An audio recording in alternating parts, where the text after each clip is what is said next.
everyone, welcome back to the channel. और आज हम लोग कंटिन्यू करेंगे अपने चैप्टर नंबर 6 को, यानी social responsibility of business and business ethics. तो एक वीडियो इसका ऑलरेडी अपलोडेड है, आप जाकर के वहां पे चेक कर लो। बिजनेस रिस्पॉन्सिबिलिटी, जो सोशल रिस्पॉन्सिबिलिटी ऑफ बिजनेस था, उसका वीडियो मैंने अपलोड कर दिया है। अब एक टॉपिक इसमें छोटा सा और बता हुआ था, बिजनेस एथिक्स, जिसको आज हम लोग कंप्लीट करेंगे और ये चैप्टर हमारा खत्म हो जाएगा। उसके बाद हम लोग नए चैप्टर नंबर 7 के साथ आएंगे कल। तो सबसे पहले आपको देखना है बिजनेस एथिक्स। बिजनेस एथिक्स जो होता है ये मेनली दो वर्ड्स का कॉम्बिनेशन है, बिजनेस और एथिक्स। अब बिजनेस क्या था, आप चैप्टर 1 में पढ़ के आ चुके हो कि एक इकोनॉमिक एक्टिविटी है जिसमें रेगुलर बेसिस पे कोई भी पर्सन गुड्स को डील करने में एंगेज है for the purpose of earning profit, यानी प्रॉफिट्स अर्न करने के पर्पस से अगर कोई भी पर्सन रेगुलर बेसिस पर एंगेज है किसी भी गुड्स और सर्विसेज को परचेज और सेल करने में, तो उसको मैं बिजनेस बोलूंगा। और ये इकोनॉमिक एक्टिविटी है जो पैसा कमाने के लिए किया जाएगा। अब उसके बाद एथिक्स क्या होता है, तो देखो एथिक्स का मतलब सिंपल लैंग्वेज में कि हमारा जो मोरल है, हमारा जो वैल्यूज है, यानी सिंपल लैंग्वेज हम उसको बोल सकते हैं कि जो हमारा डिसिप्लिन है, संस्कार जिसको हम बोलते हैं, कि सोसाइटी में जो भी हमारा वैल्यू है, जो भी हमारा मोरल है, जो भी डिसिप्लिन है, जो भी हमारा संस्कार है, उसी को मैं बोलता हूँ एथिक्स। यानी हमारा संस्कार का मतलब कि मैं अगर सोसाइटी में अच्छे से काम करूंगा तो लोग कहीं ना कहीं मुझे एप्रिशिएट करेंगे, बट अगर मैं सोसाइटी को हार्म पहुंचाऊंगा तो लोग मेरे फेवर में नहीं करेंगे, यानी कि मेरे ऊपर ऑब्जेक्शंस लगाएंगे। तो एक प्रॉपर मैनर में सोसाइटी में काम करना कि जिससे हमारा फायदा भी हो जाए और सोसाइटी को कोई हार्म भी ना पहुंचे, दैट इज द एथिक्स। यानी कि बिजनेस एथिक्स क्या बताते हैं कि आप किसी भी सोसाइटी में बिजनेस इस तरीके से करो कि आपका भी प्रॉफिट होना चाहिए और सोसाइटी को कोई हार्म भी नहीं होना चाहिए। इस तरीके से बिजनेस नहीं करना है कि अपना तो फायदा देख लिए, अपना तो प्रॉफिट कमा लिए, बट कहीं ना कहीं सोसाइटी को हार्म पहुंचा दिए, तो ये कहीं ना कहीं गलत है। सोसाइटी को हार्म बिल्कुल भी नहीं पहुंचना चाहिए।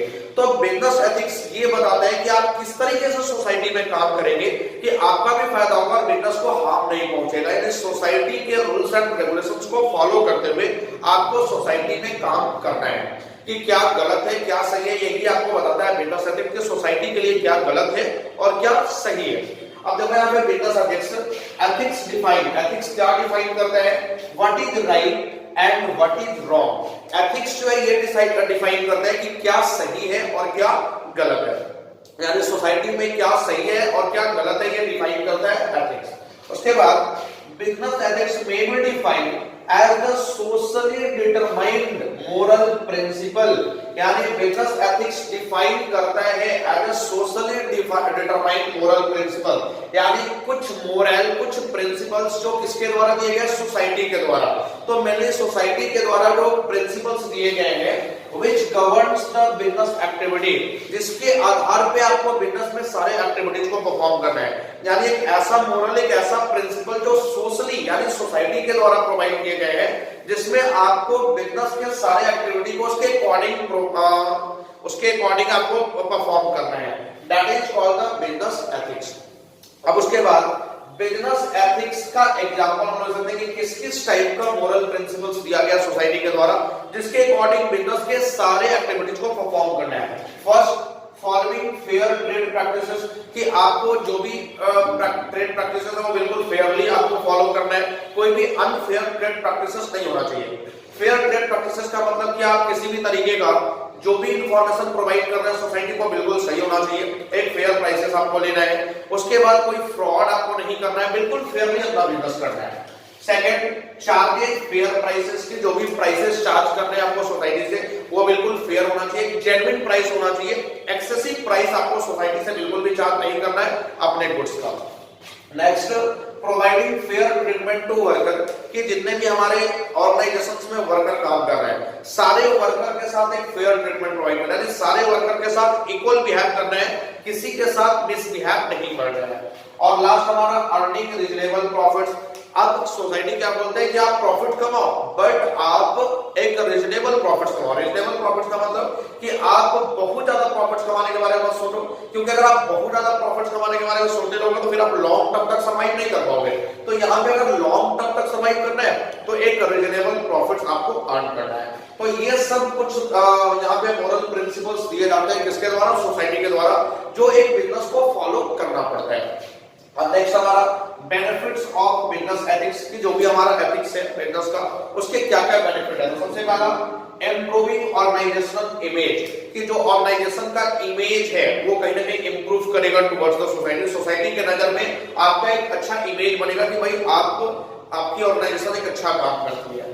Next public confidence and trust, कि पब्लिक का आपके ऊपर कॉन्फिडेंस होगा, कॉन्फिडेंस लेवल उनका बढ़ेगा, आपके ऊपर उनका ट्रस्ट बढ़ेगा कि आप काम अच्छा करते हो। और लास्ट हमारा ग्रेटर सक्सेस। ग्रेटर सक्सेस से क्या मतलब है कि अगर आप रूल्स एंड रेगुलेशंस को फॉलो करते हुए काम करोगे तो कहीं ना कहीं सक्सेस आपको मिलेगा ही। आप रिजनेबल प्राइसेस पे गुड्स बेच रहे हो, एक फेयर चार्जेस कर रहे हो, सारे वर्कर के साथ इक्वल बिहेव कर रहे हो, तो कहीं ना कहीं आपका सक्सेस जो है वो ग्रेटर होगा, काफी ग्रेटर सक्सेस मिलने वाला है। तो ये थे बेनिफिट ऑफ एथिक्स। अब उसके बाद लास्ट और जो सबसे इंपॉर्टेंट टॉपिक है वो एलिमेंट्स ऑफ बिजनेस एथिक्स, कि बिजनेस एथिक्स के मेनली क्या क्या एलिमेंट्स होते हैं। तो देखो सबसे पहला एलिमेंट है टॉप मैनेजमेंट कमिटमेंट। अब टॉप मैनेजमेंट कमिटमेंट क्या होता है कि मेनली जो हमारा ऑर्गेनाइजेशन है वो 3 लेवल में बटा हुआ है, एक टॉप लेवल है, एक मिडिल लेवल है और एक लोअर लेवल। 3 लेवल में हमारा ऑर्गेनाइजेशन बटा हुआ है। इस तरह का ऑर्गेनाइजेशन हमारा लेवल होता है, टॉप लेवल, मिडिल लेवल और लोअर लेवल। अब जनरली यहाँ पे अगर टॉप मैनेजमेंट अपना कोई एग्जांपल सेट करके चलेगा तो उसके एग्जांपल को ही मिडिल और लोअर लेवल फॉलो करेंगे। बट अगर टॉप लेवल के पास कोई एग्जांपल नहीं है तो फिर मिडिल लेवल और लोअर लेवल को फॉलो करने के लिए क्या बचा? कुछ भी नहीं बचा। तो यहाँ पे जो कमिटमेंट होता है, अगर आप बिजनेस एथिक्स को फॉलो कर रहे हैं, बिजनेस एथिक्स को फॉलो करेंगे तो एक टॉप मैनेजमेंट का कमिटमेंट देखने को मिलता है कि टॉप मैनेजमेंट जो होता है वो कुछ ना कुछ कमिटमेंट करके चलता है और उसी के बेसिस पे मिडिल और लोअर लेवल भी काम करता है। तो एक टॉप मैनेजमेंट कमिटमेंट यहाँ पे देखने को मिल जाता है। नेक्स्ट हमारा पब्लिकेशन ऑफ ए कोड। अब पब्लिकेशन ऑफ कोड से क्या मतलब है? कोड का सिंपल मतलब होता है rules and regulations. Rules and regulations कि जनरली अगर आप बिजनेस एथिक्स को फॉलो कर रहे हो तो बिजनेस को चलाने के लिए, प्रॉपर मैनर में परफॉर्म करने के लिए आपको एक complete set of rules and regulations भी बनाना पड़ेगा। तो set of rules and regulations को हम लोग बोलते हैं कोड, यानी एक कोड पब्लिश करना होगा जिसमें आपके ऑपरेशन से संबंधित सारे रूल्स एंड रेगुलेशंस मेंशन होने चाहिए। नेक्स्ट है हमारा एस्टैब्लिशमेंट ऑफ कंप्लायंस मैकेनिज्म। अब एस्टैब्लिशमेंट ऑफ कंप्लायंस मैकेनिज्म से क्या मतलब है कि आपको यहाँ पे एक सिस्टम डेवलप करना है। अपने ऑर्गेनाइजेशन में जनरली इस तरह का सिस्टम डेवलप करना है कि जितने भी रूल्स एंड रेगुलेशंस बनाए गए थे, जो कोर्ट्स के द्वारा पब्लिश किए गए थे, उन सारे रूल्स एंड रेगुलेशंस को सारे लोग कहीं ना कहीं फॉलो करें। अब यहाँ पे इस तरीके से आप सिस्टम बनाइए कि अगर सारे लोग रूल्स एंड रेगुलेशंस को फॉलो करते हैं तो जो लोग फॉलो करेंगे उनको हम एप्रिशिएट करेंगे और जो लोग फॉलो नहीं करेंगे रूल्स एंड रेगुलेशंस को उनको कहीं ना कहीं डेप्रिसिएट, यानी कि उनके ऊपर पेनल्टी लगाया जाएगा, उनको कहीं ना कहीं पनिशमेंट दिया जाएगा। तो एक इस तरीके का सिस्टम डेवलप कीजिए कि सारे लोग रूल्स एंड रेगुलेशंस को फॉलो करें। अगर फॉलो करते हैं तो उनको एप्रिशिएट किया जाएगा, कहीं ना कहीं उनको आप रिवार्ड्स दीजिए, लेकिन अगर आप फॉलो नहीं करते तो आप उनके ऊपर पेनल्टी लगाइए। तो that is the establishment of compliance mechanism, एक मैकेनिज्म डेवलप करना है। उसके बाद involving employee at all level. अब involving employee at all level से क्या मतलब है? ये सीधा रिलेटेड है डिसीजन मेकिंग से। डिसीजन मेकिंग का मतलब क्या हुआ कि यहाँ पे जो हमारा पूरा का पूरा ऑर्गेनाइजेशन है वो 3 लेवल में बटा हुआ है, टॉप, मिडिल और लोअर। तो जो भी डिसीजंस लिए जाए उनमें सारे लोगों को इन्वॉल्व किया जाए कि तीनों लेवल पे जितने भी एम्प्लॉई काम कर रहे हैं। अब ये 3 लेवल से क्या मतलब है? जैसे टॉप लेवल की बात करें तो हमारे ऑर्गेनाइजेशन में जो सबसे सुप्रीम ऑफिसर होते हैं वो टॉप लेवल में होते हैं, जितने भी मैनेजर्स होते हैं वो सबके सब मिडिल लेवल में होते हैं और जितने भी सुपरवाइजर या क्लर्क होते हैं वो सबके सब लोअर लेवल में होते हैं। तो यहाँ पे जो भी डिसीजन टुवर्ड्स द ऑर्गेनाइजेशन, जो भी डिसीजन लिया जाए उस डिसीजन मेकिंग में सारे लोगों को इन्वॉल्व किया जाए, even top level, middle level और लोअर लेवल को, ताकि उनको लगे कि कोई भी डिसीजन हमसे पूछ के लिया जा रहा है।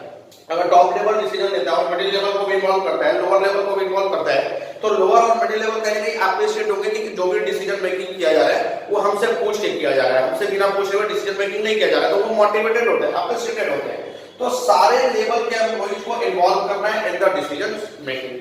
और लास्ट हमारा है मेजरिंग रिजल्ट्स। मेजरिंग रिजल्ट्स से क्या मतलब है कि अब जब आप वर्क को परफॉर्म कर रहे हो तो एक रेगुलर बेसिस पे आपको मेजर भी करना होगा कि जो भी काम हो रहा है वो अकॉर्डिंग टू सिचुएशंस हो रहा है, यानी अकॉर्डिंग टू प्लानिंग हो रहा है या नहीं हो रहा है, अकॉर्डिंग टू एथिक्स हो रहा है या नहीं हो रहा है, हम सही डायरेक्शन में जा रहे हैं या नहीं जा रहे हैं।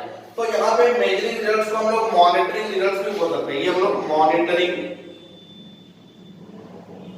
मॉनिटरिंग रिजल्ट्स भी इसको बोला जा सकता है। तो एक कंटिन्यूअस बेसिस पर मेजर करते रहना, मॉनिटर करते रहना कि जो भी हमारा बिजनेस ऑपरेट हो रहा है वो बिल्कुल सही डायरेक्शन में हो रहा है या नहीं हो रहा है। तो ये देगा elements of business ethics. I hope कि ये सारे पॉइंट्स आपको क्लियर है। ये चैप्टर्स हमारा ओवर हो गया, अब इसमें कुछ भी नहीं बचा हुआ है। आप इसका लैंग्वेज एनसीईआरटी से चेक करते रहना, वहां से पढ़ते रहना। आप फिलहाल नोट्स बनाओ और नोट्स बना करके आप इसको पढ़ना स्टार्ट करो, बिल्कुल समझ में आएगा, बिल्कुल इजी चैप्टर है, कुछ भी नहीं है। 2 वीडियोज में ये पूरा चैप्टर अपलोडेड है, एक वीडियो जो कि पहले 2 दिन पहले हमने की थी और एक वीडियो आज। तो ये दोनों वीडियो आप जाकर चेक करो, ये चैप्टर बिल्कुल समझ में आ जाएगा, क्लियर हो जाएगा। उसके बाद अगर कोई डाउट बचता है तो आप कमेंट सेक्शन में मैसेज करो, डाउट को पूरा किया जाएगा, डाउट को कंप्लीट सॉल्यूशन किया जाएगा। उसके बाद भी अगर कुछ बच जाता है तो आप डायरेक्टली मेरे व्हाट्सएप ग्रुप में मैसेज करो, वहां से आपका सब कुछ क्लियर हो जाएगा। Thank you.